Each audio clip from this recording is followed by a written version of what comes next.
لیکن اس کے باوجود وہ نجران سے جو آیا ہوا وفد تھا، جو جماعت تھی نصارہ اور عیسائیوں کی، وہ ماننے کے لیے تیار نہیں تھی۔ وہی ایک مرغی کی ٹانگ اپنی ہی جو ہے اوپر، ہم نیچے گرے تو بھی ٹانگ ہماری اوپر، بس وہی رٹ لگائے ہوئے تھے کہ ہم جو ہے آپ کی بات ماننے کے لیے تیار نہیں۔ تو بزرگوں اور عزیز دوستو، اللہ تبارک و تعالی نے اس کے بعد یہ آیت نازل فرمائی جن کی تلاوت اور ترجمہ ابھی آپ نے سماعت فرمایا، جس میں نجران کے ان عیسائیوں کو دعوت مباہلہ دی گئی، مباہلے کی دعوت دی گئی۔ اب یہ مباہلہ کسے کہتے ہیں؟ مباہلے کے ویسے لغوی معنی رونے اور گڑ گڑانے کے آتے ہیں، جس کا مطلب یہ ہوتا ہے کہ ان عیسائیوں کو یہ کہا گیا کہ اب حجت پوری ہو چکی، گفتگو پوری ہو چکی، اب بحث ختم کرو، اب تم مباہلہ کرو۔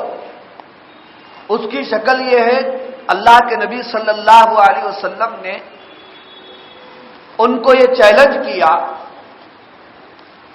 کہ تم اپنی اولاد کو، اپنی عورتوں کو اپنے ساتھ لے کر ایک کھلے میدان میں آؤ، اور ہم بھی اپنے گھر کی عورتوں کو، اپنی اولاد کو اور اپنے آپ کو سب مل کر ہم جو ہے میدان کے اندر آئیں۔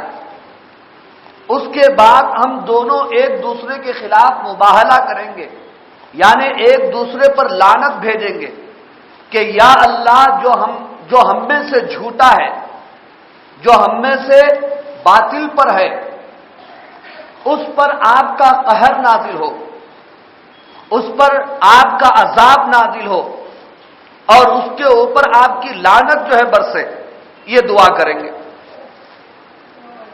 بزرگوں اور عزیز دوستو، اللہ کے نبی صلی اللہ علیہ وسلم نے جب ان عیسائیوں کو دعوت مباہلہ دی اور اس طرح چیلنج کیا کہ مقابلے میں آ جاؤ اور میدان میں ایک دوسرے کے اوپر ہم لعنت بھیجیں گے، ہم میں سے جو جھوٹا ہوگا وہ اللہ کے قہر اور عذاب کا شکار ہو جائے گا، اور دودھ کا دودھ اور پانی کا پانی ہو جائے گا، دنیا جان لے گی سچ کیا ہے اور جھوٹ کیا ہے۔ آپ جانتے ہیں وہ لوگ اس چیلنج کو قبول کرنے کے لیے تیار نہیں ہوئے، 3 دن کی مہلت مانگی۔ اس کے بعد وہ عیسائی مدینے کے اطراف و اکناف میں جو یہودی قبائل بسے تھے ان کے پاس گئے اور جا کر کے ان سے رائے مانگی اور مشورہ کیا۔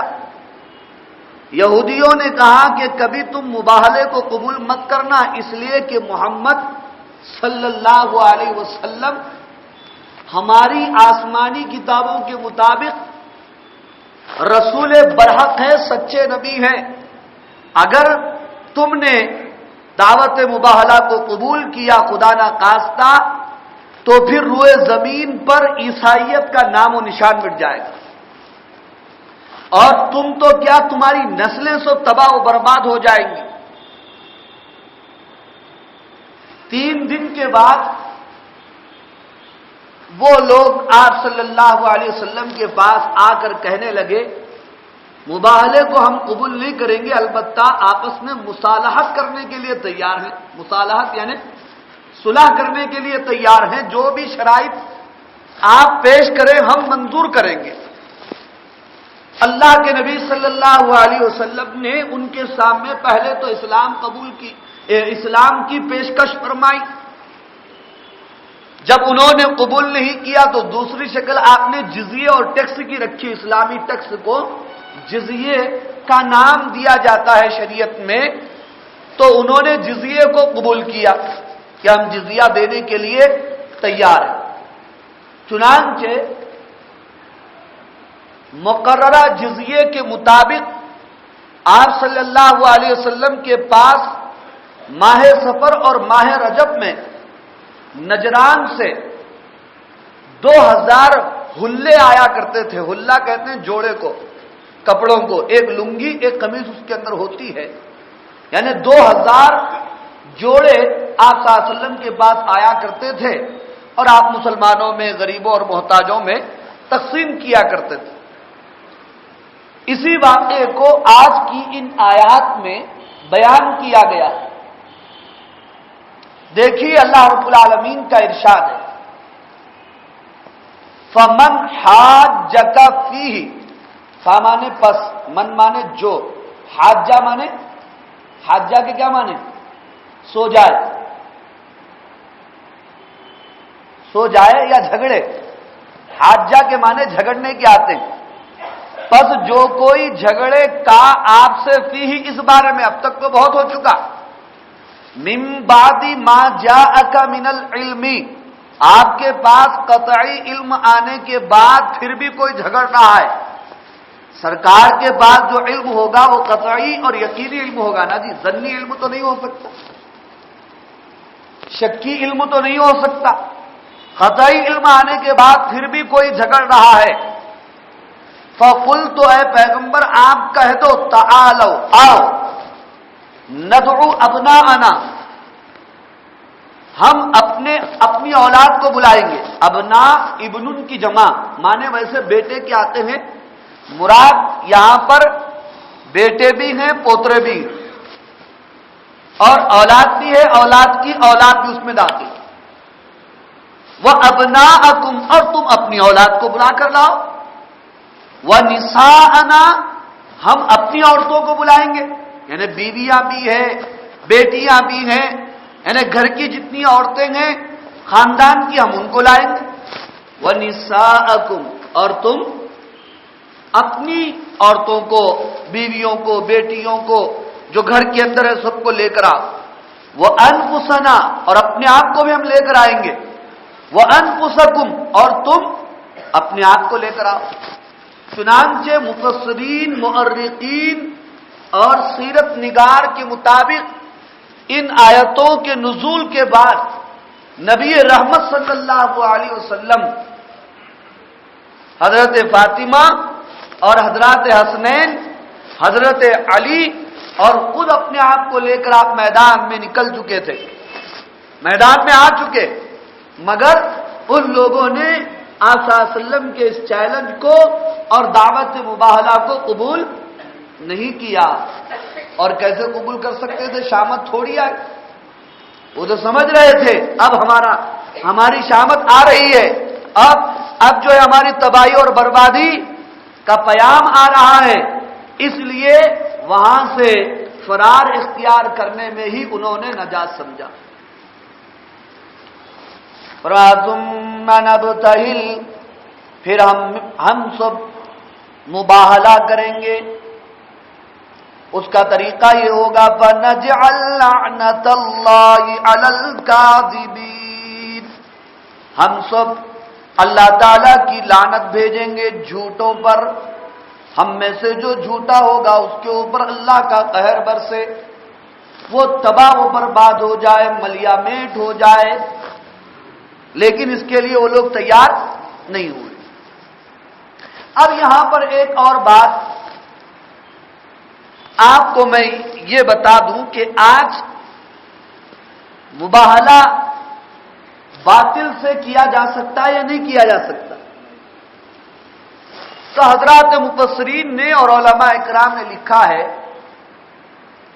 آج بھی جائز امور میں اور قطعی اور یقینی امور میں مباہلہ کیا جا سکتا ہے. مباہلہ کیا جا سکتا ہے. مثال کے طور پر سمجھو عیسائیوں سے آج کے دور میں بحث ہو جائے، مناظرے ہو جائے، اور ہم پورے دلائل کا انبار ان کے سامنے لگانے کے باوجود وہ ماننے کے لیے تیار نہ ہو اور دنیا حق جاننے کے لیے بے چین ہو، تو کیا ہم ان کو دعوت مباہلہ آج دے سکتے؟ نہیں دے سکتے.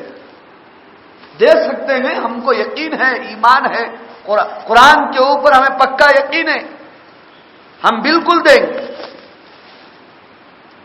حضرت سید عطا اللہ شاہ بخاری رحمۃ اللہ علیہ کا نام تو آپ نے سنا ہوگا، امیر شریعت جنہوں نے قادیانیوں کے خلاف بہت کام کیا ہے۔ ان کے واقعات میں لکھا ہے کہ مرزا غلام احمد قادیانی کو انہوں نے چیلنج کیا تھا کہ کسی بلڈنگ پہ کسی عمارت پر چڑھ کر جو ہے دونوں کود جائیں گے۔ اب ظاہر بات ہے جو حق والا ہوگا وہ بچ جائے گا اور جو ناحق ہوگا وہ مر جائے گا، لیکن وہ تیار نہیں ہوا۔ بعد میں ان سے کسی نے پوچھا، حضرت آپ نے جو ایک مرزا غلام احمد قادیانی کو دعوت مباہلہ تو دے دیا تھا،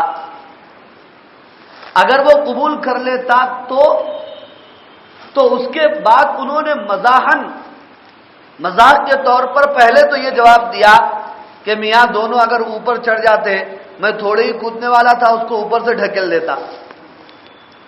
پھر اس کے بعد فرمانے لگے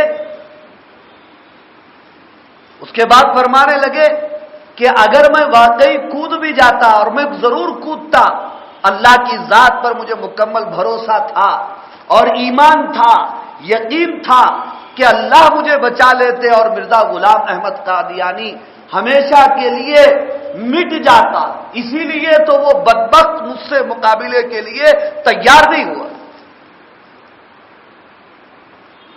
اس کے بعد اللہ تعالی کا ارشاد ہے، ان ھذا لہو القصص الحق، سچی باتیں تو یہی ہے۔ عیسیٰ علیہ السلام کے سلسلے میں سچی باتیں یہی ہیں جو بیان کی گئی۔ وہ نہ خدا ہیں، نہ خدا کے بیٹے ہیں، نہ نعوذ باللہ ولد الزنا ہیں، بلکہ اللہ کی شان، اللہ کی قدرت ہے، اور مریم علیہ السلام کے فرزند ہیں، اللہ کے رسول، اللہ کے بندے ہیں، قیامت کی نشانیوں میں سے ایک نشان۔ یہ سچی اور حقیقی بات ہے۔ وَمَا مِنْ إِلَٰهٍ إِلَّا اللَّهُ، اللہ کے سوا کوئی معبود نہیں ہے۔ تو عیسیٰ علیہ السلام کیسے معبود ہو سکتے؟ کیسے اللہ کے بیٹے ہو سکتے؟ وَإِنَّ اللَّهَ لَهُوَ الْعَزِيزُ الْحَكِيمُ، اور بے شک اللہ تعالی عزیز، صاحب اقتدار ہیں، قوت والے ہیں۔ تو فوراً کیوں نہیں پکڑتے ہیں شرک کرنے والوں کو؟ تو آگے فرمایا الحکیم، کیا ہے وہ؟ حکمت والے ہیں، فوراً جو ہے مجرموں کو پکڑتے نہیں ہیں، بلکہ موقع اور مہلت دیتے ہیں تاکہ وہ راہ راست پر آ جائے۔ فَإِن تَوَلَّوْا، پھر اگر وہ روگردانی کرے، روگردانی یعنی بات کو نہ مانے۔ اب اس کے باوجود یعنی پوری باتیں پیش کی گئی اور دعوت مباہلہ دی گئی، وہ ماننے کے لیے تیار نہیں ہوئے، اس کے بعد بھی اگر کوئی چوں اور چرا کرے اور روگردانی کرے، بات کو نہ مانے، تو اب وہ کیا ہے جی؟ فسادی ہے یا نہیں؟ وہ فسادی ہے یا نہیں؟ تو فسادیوں کا انجام بھی بڑا برا ہوتا ہے۔ اسی کو آگے فرمایا فَإِنَّ اللَّهَ عَلِيمٌ بِالْمُفْسِدِينَ، بے شک اللہ تعالی فساد مچانے والوں کو خوب جانتے ہیں۔ جاننے کا مطلب یہ ہے کہ کب ان کو پکڑنا ہے، کیسے پکڑنا ہے، اور کیسے ان کو کیفر کردار تک پہنچانا ہے، اور کس طرح ان کی گرفت کرنی ہے، وہ رب العالمین کو معلوم ہے۔ دعا فرمائیے اللہ رب العالمین سے اللہ تعالی ہمیں کامل ایمان، یقین، تقویٰ و طہارت، صحت و عافیت کی دولت سے مالا مال فرمائے۔ ہم میں ہماری نسلوں میں اولیاء، اتقیاء، اصفیاء، علماء، مجاہدین، مبلغین پیدا فرمائے۔ عالم اسلام کی حفاظت فرمائے، امت مسلمہ کی دستگیری فرمائے، ہم سب کا حسن خاتمہ فرمائے، ہماری جملہ بیماریوں اور پریشانیوں کو دور فرمائے، آپ صلی اللہ علیہ وسلم کی شفاعت عطا فرمائے، محض اپنے فضل و کرم سے ہمیں جنت عطا فرمائے۔ وآخر دعوانا ان الحمد للہ رب العالمین۔